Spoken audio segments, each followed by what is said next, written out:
వి gold trusted gold buyers. మీరు తాకట్టు పెట్టిన బంగారాన్ని విడిపించి ఈ రోజు ఉన్న మార్కెట్ ధరకు కొనబడును.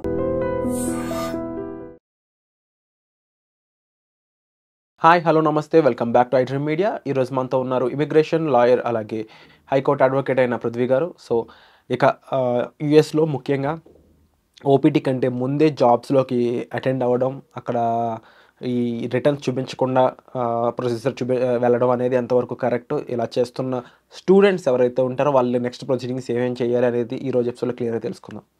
నమస్కారం సార్. నమస్తే. సో స్టూడెంట్స్ ఏం చేస్తున్నారంటే వాళ్ళకి థర్డ్ ఫోర్త్ ఇయర్లో వచ్చే ఓపీటీకి ముందుగానే జాబ్స్లోకి అటెండ్ అవ్వడానికి ట్రై చేస్తున్నారు కూడా. ఇది ఎలా జరుగుతుంది, అసలు దీని పాసిబిలిటీ ఎలా క్రియేట్ అయ్యింది, సో దీని నుంచి వాళ్ళకి వచ్చే ఇంపాక్ట్ ఎలా ఉంటుందంట? విరాట్, ఇది ఓపీటీ జాబ్స్ అంటే వాళ్ళు అక్కడ ఆప్షనల్ ప్రాజెక్ట్ ట్రైనింగ్ మనకు అనేసార్లు చెప్పుకున్నాం, అంటే సిపిటి కరికులర్ ప్రాజెక్ట్ ట్రైనింగ్. ఇప్పుడు ఇక్కడ ఇండియా నుంచి అమెరికా వెళ్తున్నాడు, అమెరికా లేకపోతే ఇండియా నుంచి student for BTech and master degrees they will go to America. ఈ స్టెమ్ ప్రోగ్రామ్స్లో ఉండేవాళ్ళు, సైన్స్, మ్యాథ్స్, టెక్నాలజీ ప్రోగ్రాంలో ఉన్నవాళ్ళు పెద్ద ఇబ్బంది లేదు, ఇంజనీరింగ్లో. మిగతా సెక్టర్స్లో ఎంబీఏ కానీ అండ్ అదర్ ఆల్టర్నేటివ్స్లో వెళ్ళేవాళ్ళు ఉంటారు. వీళ్ళందరూ ఏం చేస్తున్నారంటే ఓపీటీ ఫైనల్ ఇయర్లో ఉంటుంది. నాకు నిజంగా వచ్చినటువంటి కాల్స్ బట్టి నేను మాట్లాడుతున్నాను. I'm not commenting anybody, I'm not discouraging anybody. ముందే ఎక్కడో ఓపీటీ వచ్చే లోపల, సిపిటీ ఫైనల్ ఇయర్ స్టార్ట్ అయ్యే లోపల ఎక్కడో జాబ్ జాయిన్ అయిపోవటం. జాబ్ జాయిన్ అయిన తర్వాత మనల్ని ఎవరు చూడట్లేదు, మనల్ని ఎవరు పట్టించుకోవట్లేదు, మనకే ఉంది కొన్ని అక్కడ ఉండేటువంటి కొన్ని బ్యాక్ డోర్ వేస్ని ఫాలో అయితే సరిపోద్ది అన్నటువంటి ఒక రాంగ్ నోషన్లో అక్కడ ఇన్ఫ్లుయెన్స్ అయిపోయి పిల్లలు ఏం చేస్తున్నారంటే they are doing jobs there and creating worries to the parents in India. ఇది దయచేసి మీరు చెయ్యొద్దు అని అడుగుతున్నారు పేరెంట్స్ని. Don't encourage them, don't go into troubles. ఇప్పటి వరకు ఉన్నది వేరు, ఇప్పుడు ట్రంప్ వచ్చాడు, timing and situation is entirely different. ఇదివరకు ఎవరు పెద్ద పట్టించుకోలే. కానీ విరాట్ ఇక్కడ పట్టించుకోలేదన్న మాట కూడా కాదు, ఇదివరకు కూడా ఇటువంటి కేసెస్ చాలా వచ్చినాయి. నాకు చాలా అడ్వైజర్స్ అడిగారు, చాలామంది కేసెస్ ట్యాకిల్ చేశాను. ఇట్ ఈజ్ నాట్ పట్టించుకోలేదన్న పెద్ద మాట కన్నా తప్పించుకున్నారని పెద్ద మాట అనొచ్చు. ఇక్కడ నుంచి వీసా ఇంటర్వ్యూలో వాడు చెప్పేటప్పుడు వెళ్ళి ఏమని చెప్తాడంటే, నువ్వు ఈ 50 lakhs 60 lakhs ఎట్లా కడతావంటే వాడు ఒక స్టేట్మెంట్ చెప్తాడు. చక్కగా ప్రిపేర్డ్గా వెళ్ళి వీళ్ళు ఇక్కడ వీసా కన్సల్టెంట్స్ ప్రిపేర్ చేస్తారు. దీనిలో నేను ఇంత లోన్ పెట్టాను, మా నాన్నగారికి ఆస్తులు ఇవి, దీని మీద నాకు తీర్చగలరు, నాకు అక్కడ కాలేజ్కి అయ్యే ట్యూషన్ ఎంత, దానిని నాకు తీర్చగలరు, హాస్టల్కి పెట్టగలరు, నేను తర్వాత అయిపోయాక వెంటనే ఇండియాకి వచ్చేస్తాను. అదే అక్కడ దే విల్ ఆస్క్ వీసాలో వెరీ క్లియర్ క్వశ్చన్ అడుగుతారు, నువ్వేమన్నా అక్కడ ఉండి సంపాదించుకుందాం అనుకుంటున్నావు అంటే అటువంటిది ఏం లేదు. I just want to pursue my master degrees or bachelor degrees and come back to India and I want to start. ఇక్కడే ఎందుకు వస్తావు, నువ్వు అక్కడ ఉండిపోతావేమో అని కూడా క్వశ్చన్ అడుగుతారు వీసాలో. లేదు నాకు ఇక్కడ ఇండియన్ రిలేషన్షిప్ ఎక్కువ ఉంది అండ్ ఇండియాలో నాకు నేను చేయాల్సినటువంటి వర్క్ నాకు ఉందని కన్విన్స్ చేసి వీసా తీసుకుని వెళ్తాడు. ఫ్లైట్ ఎక్కి దాని పక్కన టిష్యూ పేపర్లో పక్కన పెడేస్తాడు. అక్కడ దిగిన వెంటనే ఫస్ట్ ఆలోచన ఏంటంటే నేను ఎన్ని డాలర్స్ ఎక్కడ సంపాదించాను. నేను స్ట్రైట్ క్వశ్చన్ అడుగుతాను విరాట్ పేరెంట్స్ని, మీ పిల్లలు బీటెక్లో కానీ లేకపోతే ఇంటర్లో కానీ ఎప్పుడైనా సరే మీ పిల్లవాడితోటి ఇక్కడ పెన్ అక్కడ పెట్టించడం కానీ లేకపోతే ఈ పోస్ట్ ఆఫీస్లోకి వెళ్ళి పోస్ట్ చేసి రారా అంటాం కానీ బ్యాంక్లో చేయడం ఇంట్లో పని అయినా చేశారా?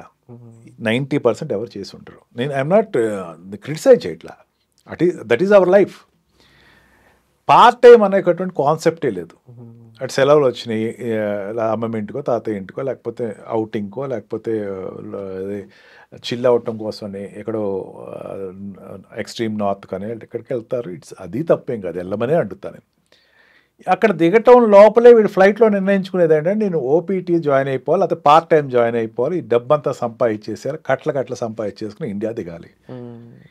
ఈ ఆలోచన ఎందుకు డెవలప్ అయ్యిందో తెలియదు కానీ, ఎట్లా డెవలప్ అయిందో తెలియదు కానీ, it is a wrong notion for which every child is getting affected in US. నువ్వు సంపాదించు, ప్రాపర్ వేస్ ఉన్నాయి అక్కడ, కంగారు పడకు. నువ్వు అయిపోయేసరికి ఫైనల్ ఇయర్లో ఓపీటీ అండ్ సిపిటి ప్రోగ్రామ్స్ ఉన్నాయి, అక్కడ జాయిన్ అవ్వు.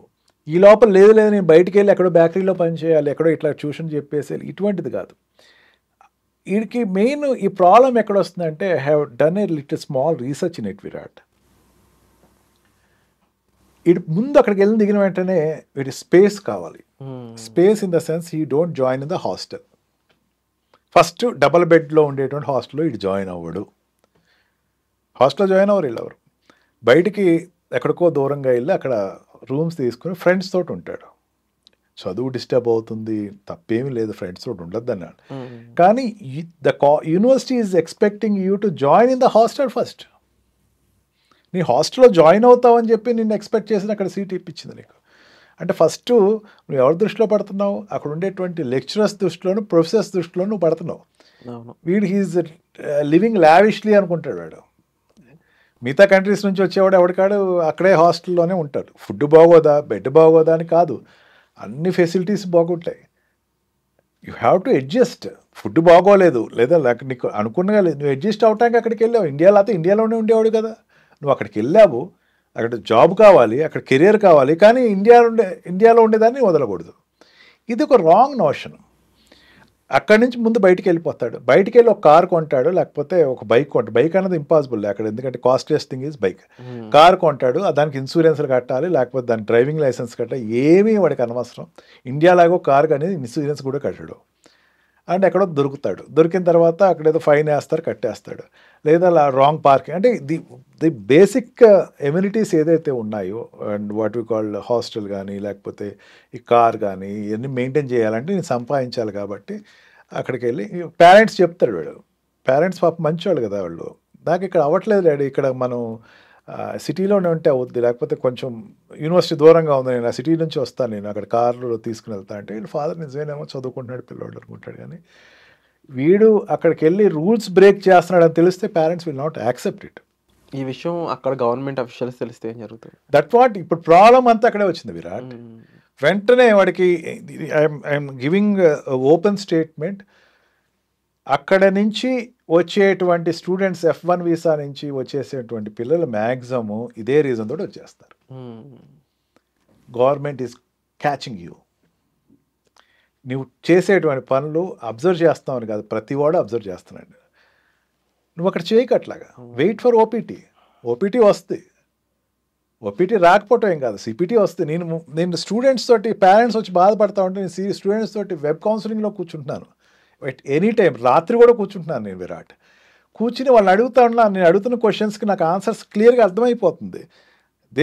దెర్ ఇస్ నో నా అనాలిసిస్ ఎక్కడ రాంగ్ అవట్లా. ఓపీటీ రాదా అమ్మా, నీకు రాదనుకుంటున్నావా? లేదండి అట్లా కాదు. నువ్వు ఎందుకు జాబ్ చేస్తావు ఫస్ట్ చెప్పు అంటే అందరూ పక్క వాళ్ళు అందరూ చేస్తున్నారు కదా సార్, నేను చేయకపోతే బాగోదు కదండి.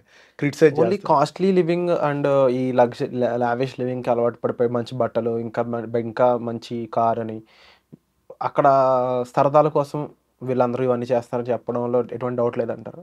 నేను ఆ మాట అంత పెద్ద మాట అని విరాట్, ఎందుకంటే సరదా కోసం చేసేవాళ్ళు లేరని అన్న వాళ్ళు ఉన్నారు. బట్ అక్కడ ఉన్న వాళ్ళందరూ పని చేస్తా, నేను చేయకపోతే నేను అవుట్డేటెడ్ అయిపోతాను. నేను చాలామంది అడిగే క్వశ్చన్ ఏంటి తెలుసా విరాట్, నీ కాలేజీలో ఫుట్బాల్ ఉందా, నీ కాలేజీలో బాస్కెట్బాల్ ఉందా, నీకు దాంట్లో గిటార్ ఉందా, నీకు దాంట్లో వాట్ వి కాల్ పెయింటింగ్ ఉందా?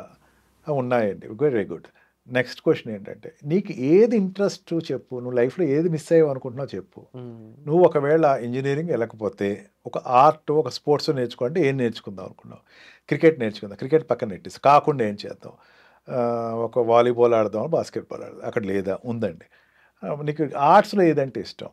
గిటారు, అది మర్చిపోతాడు నిజంగా. ఇప్పుడు ఉండేటువంటి మన సౌత్ ఇండియన్ డబ్బులు సంపాదించాలనే దాంట్లో ఇవన్నీ మర్చిపోతాడు. అసలు ఎంజాయ్ చేయడం మర్చిపోతున్నాడు Virat.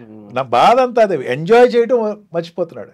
Enjoyment in their language is different. ఒక కారు లేకపోతే ఒక ఫ్రెండ్స్, ఇది కాదు ఎంజాయ్మెంట్.